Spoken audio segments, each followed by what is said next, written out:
Welcome to the New World Order Showcase Podcast. Your host, Jill Hart, the Coach's Alchemist. Couldn't be more excited to have you join us today. On this podcast, we celebrate the champions of change, the up-and-coming life, health and transformational coaches who are fearlessly stepping forward to make a difference in the world. Get ready for inspiring stories, practical tips, and powerful moments that will motivate you to make a positive change in your life and those around you. We're happy to have you join us on this incredible journey as we dive into the world of life, health, and transformational coaches who are lighting up the path towards a better tomorrow.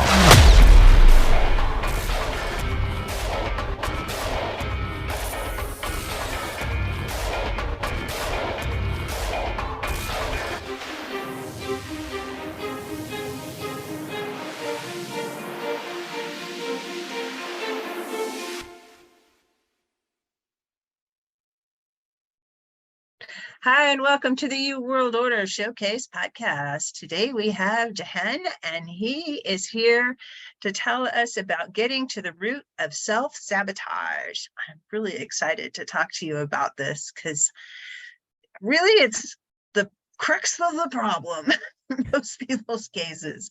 So tell us a little bit about yourself, how you got started, and what it's all about. Well, you're absolutely right. It is the crux of the problem. I'm Jehan Sattaur. I am a CTAA, that's Complementary Therapist Accreditation Association, cognitive behavioral therapist, hypnotherapist, nutrition coach. I'm also a mindfulness teacher and specialist in the area of subconscious self-sabotage. I got started because I was an expert at self-sabotage about 12 years ago. Nothing that I did seemed to work out. Every time I got somewhere, I would blow all my money or ruin my relationships or just do something that would ruin my progress. And through that, I ran into a lady who's no longer with us. She was a gym owner in Florida, and I was a musician at the time, and I was doing well with that.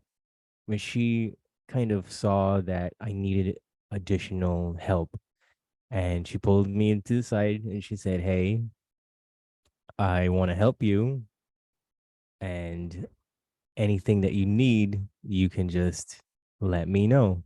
And for me, it was pretty hard to believe because of the headspace that I was in. But I took her up on the offer, and she introduced me to a lot of different works like Change Your Thoughts, Change Your Life by Dr. Wayne Dyer.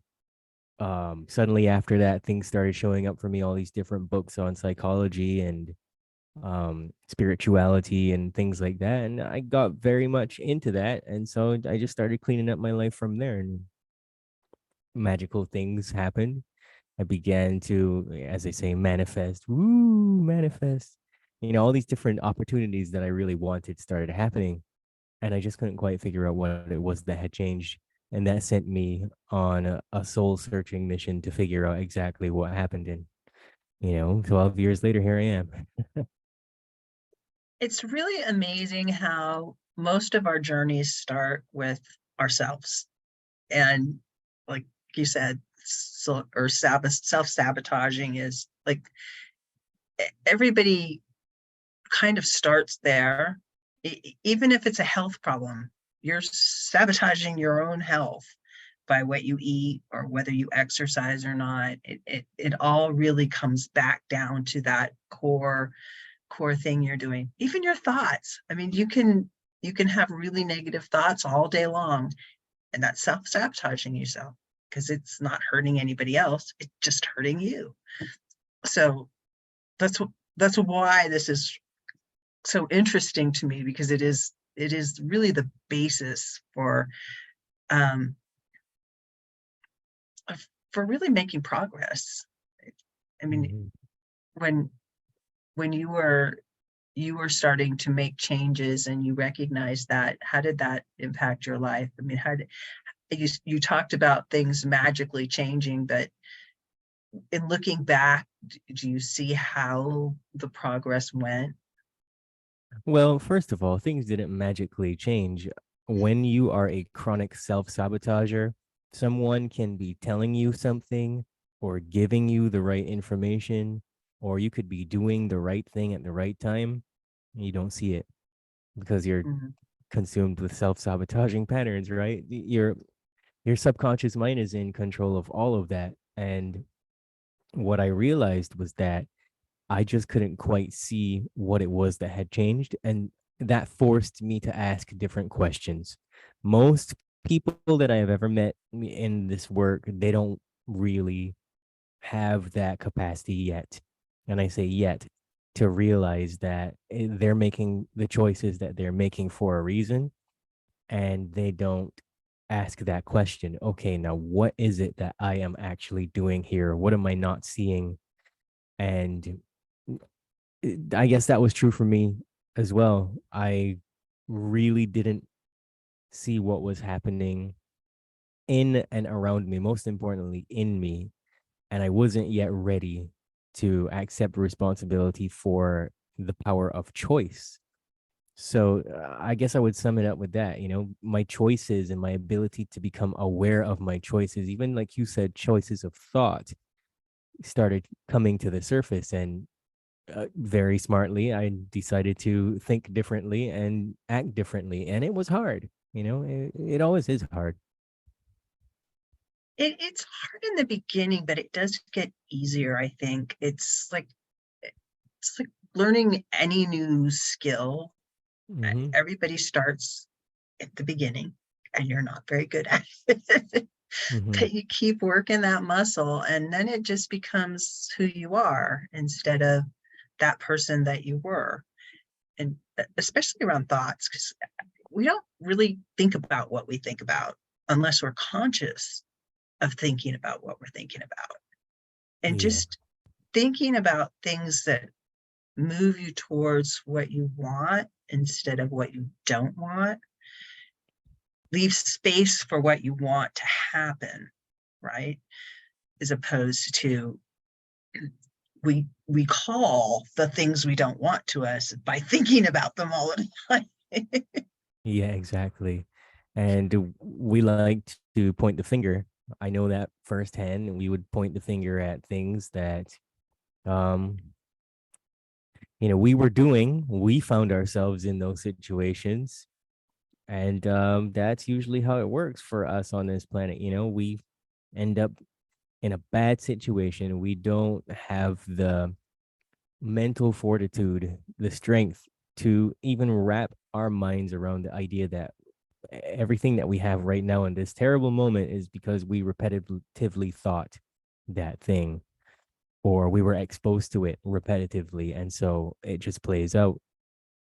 And the hardest part about the whole thing that I found with people, it's like in the first year of working with people, I really came to understand how unprepared I was. It didn't matter how much work I'd done on myself. I was very much unprepared to hold space for other people, to listen to what they were saying without judgment, to even understand 99% of the time the situations they'd been in because that's unique to them. And I would never really truly know, right?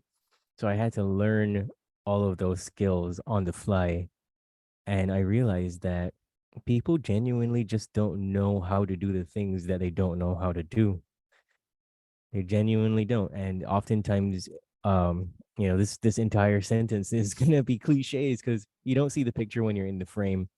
When you have a subconscious pattern, that's coming from the 95% of you that just wants to keep you safe and what it thinks is happy.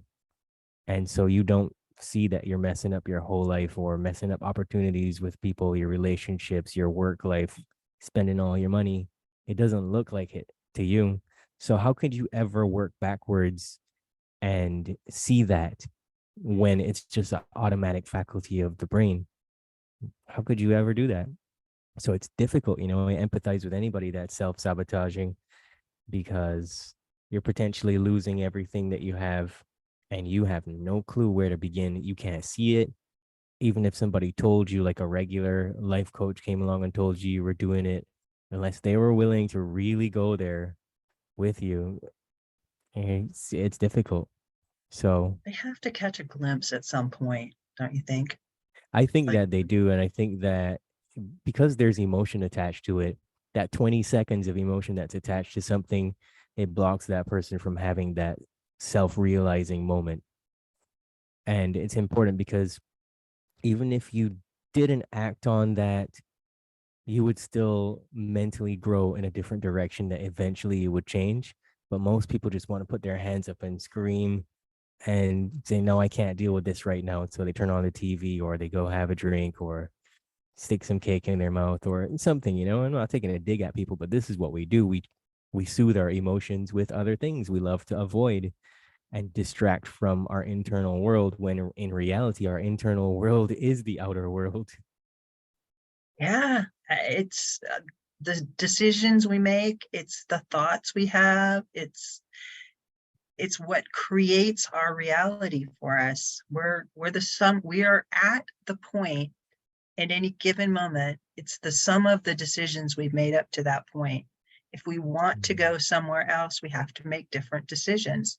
But most people get trapped in decisions and think that change can't really happen for them, or they want change to happen, but they really have no idea how to change their thoughts or to change the decisions that they're making, or Mm-hmm. lack the courage maybe to make the decisions to get help or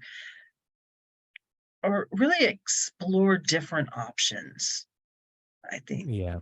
And also as well, like every behavior behind it, there's a positive reward, even if the result is bad. And so that makes it even worse when you're trying to change something because you don't always see the payoff. And it can be challenging. It can be more than challenging. It can be devastating sometimes just trying to change patterns on your own. And if you don't have someone like us that can coach you through it and just be the mirror in the room, it can be difficult breaking things that to somebody else might seem simple. Mhm. So you talk about increasing happiness in difficult situations on your website. I was over there scoping it out. And Yeah. talk about that a little bit, because I think sometimes people just get trapped in negative thoughts and negative emotions, and we call it depression and anxiety. And Yeah, all these different labels for everyday normal experiences. And I don't want to get too much into that aspect of things, but that's a part of the conditioning on planet Earth. If you think something and it makes you feel unhappy, something's wrong with you. And it's kind of used against us because we have this internal faculty. We all have mental filters that we pass information through, and one of them just so happens to be there must be something wrong with me. And so when something happens, what do we do? Our internal faculty that makes us want to self-regulate and solve the problem becomes maladaptive. We point the finger at ourselves and we say, okay, something's wrong with me, I'm defective. And that isn't even, I wish I could say that that's coming from childhood trauma or something simple. It's not. A lot of stuff that happens to people, you search them and then not a thing happened in their childhood that they can remember that was terrible. um Nothing in their subconscious is um sounding like it was traumatic either. And so you just kind of have to leave that alone and realize that it's something that they're doing right now. It's a choice that they're actively making right now for another reason apart from all of that. And so when a person wants to create happiness, it has to be a commitment. Because if you've ever noticed, we never say, oh, I'm so traumatized because yesterday I just laughed so hard, I was so happy. We never do that, right? I love that. I love that. And so dealing with negative automatic thoughts has to be an ongoing process for the rest of your life that you commit to, where you say, okay, if I want to be better every day of my life, I have to be willing to question every thought that comes into my head, find out what's the reason that it's there. Is it a meaning that I assign to something? Is it my expectation?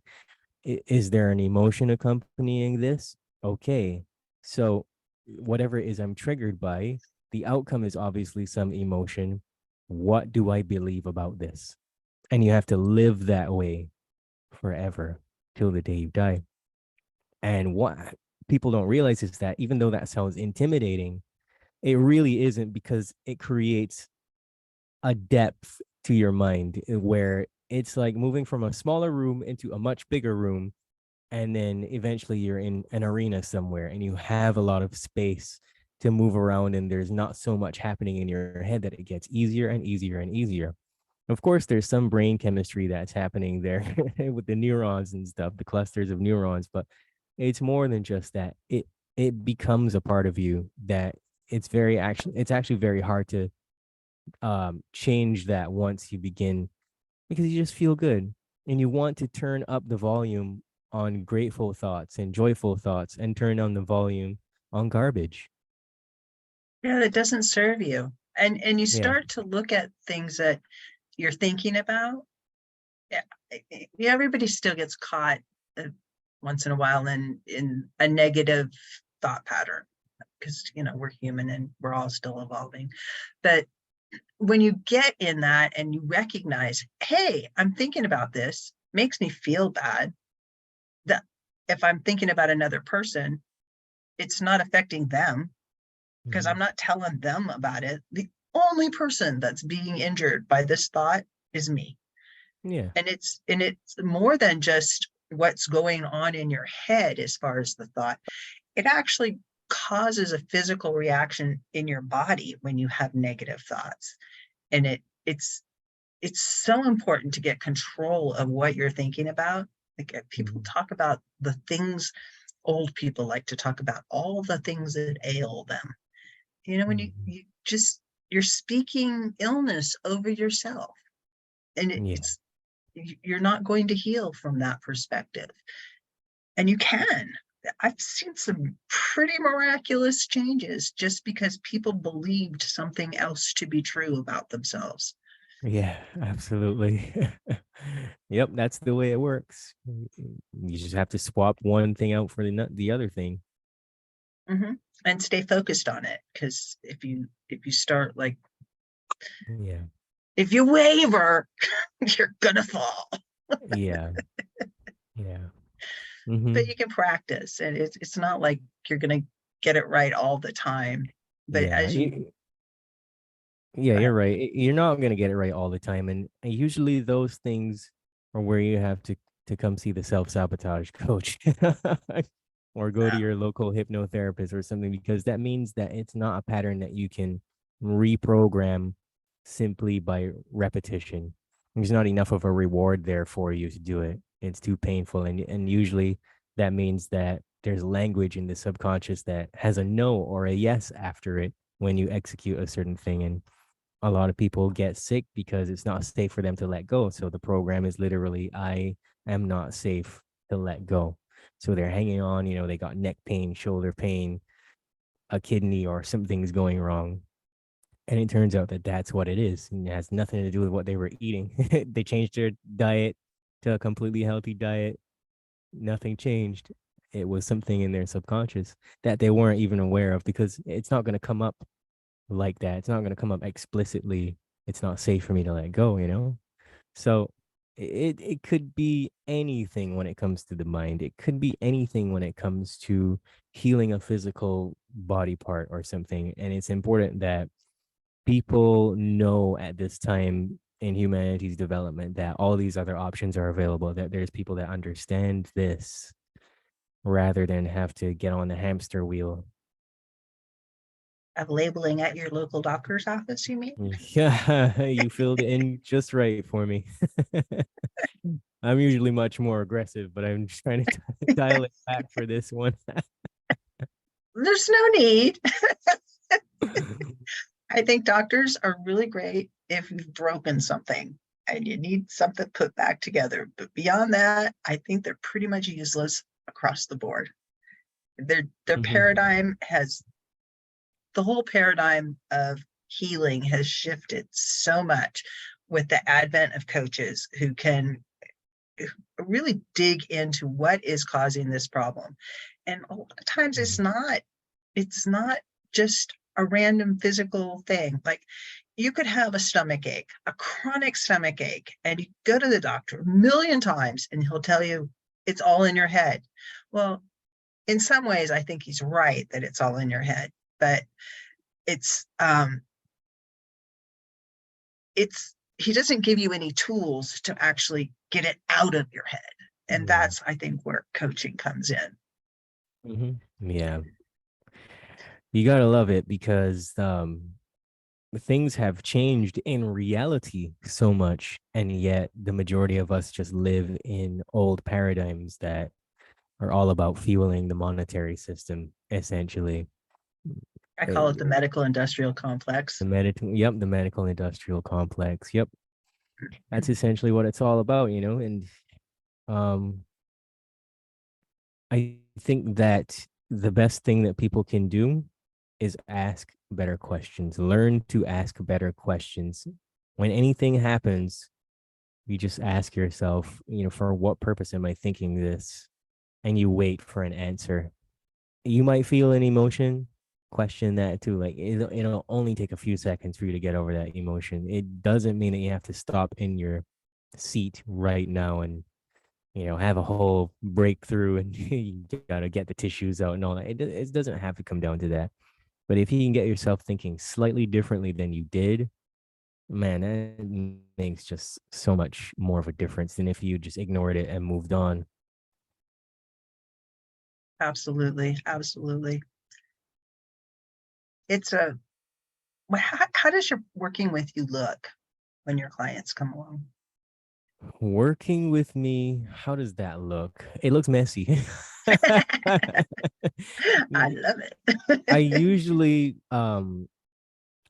start my clients off with one lesson where we get to know each other, we get to know each other's values, because a lot of people are walking around making choices that are not their own, or making choices that are bad for them, or people pleasing, or other things, self-sabotaging in some other way, or they are not aware of the extent of their choices because they don't know what their values are.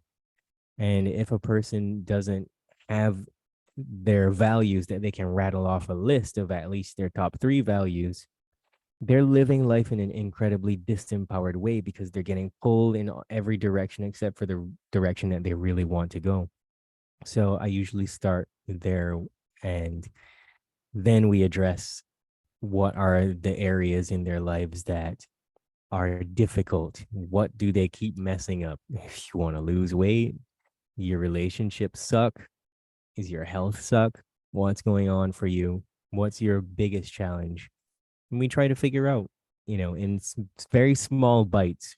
Because if you try to change everything all at once, that person is accustomed self-sabotaging. So what do you think they're going to do when they try to change all that, right? So it's usually trying to figure out what is the real problem. And it always happen in a day. It doesn't always happen in 2 or 3 sessions. Sometimes you get led down the garden path and you think, okay, this is what's going on, and it's really something else. You find out that something else in their environment. I don't know if you've heard any of my other interviews where I talk about the TV and stuff like that, where those things influence us as well, and we don't even realize because it's normal, quote unquote, normal in society. But the subconscious doesn't know the difference between what's on the TV and It's called what you thought programming. about, right? So, Yeah. so people do things that end up actually being out of their control, and really what they need to do is to turn off the TV. That's why they call it programming, because it Yeah, programs you. exactly. So who's your ideal client? How would somebody know that they should work with you?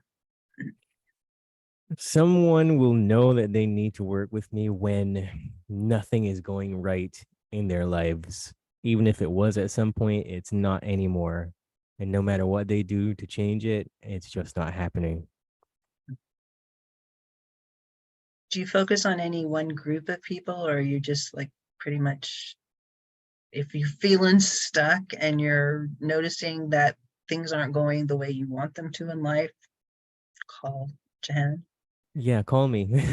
Call me. Let's find out if I can actually help you, because some people are not in a state of receptivity yet to actually make the changes. Their desire to change is not greater than their desire to stay the same. So I have to kind of figure out what I can do for you. And there's still some things that we can do about that to get you ready to move yourself forward and, move the needle a little bit.